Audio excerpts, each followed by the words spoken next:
মনকে, আর যদি খারাপ হয় দেওয়া যাবে না। এখন আমি ছোট্ট একটু উদাহরণ দেই কেন দেওয়া যাবে না। আমি যখন অনার্স ফার্স্ট ইয়ারে পড়ি তখন থেকে মানে আমার পেটের চর্বি ছিল, মানে পেট ছিল বড়। সেটা এখনো পর্যন্ত মানে এই ৩-৪ মাস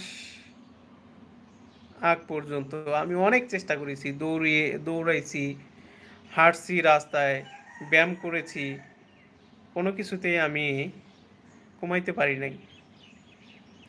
মানে সুইট স্লিম বেল পর্যন্ত পড়ছি।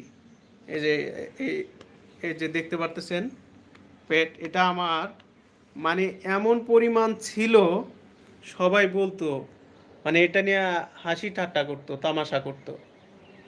ঠিক আছে, তো আনফিট ছিলাম, দেখতে খারাপ দেখা যায়, প্যান্ট ভালোভাবে পরতে পারতাম না। এখন পরে আমি কি করলাম, মানে খাবার কন্ট্রোল করলাম, খাবার কন্ট্রোল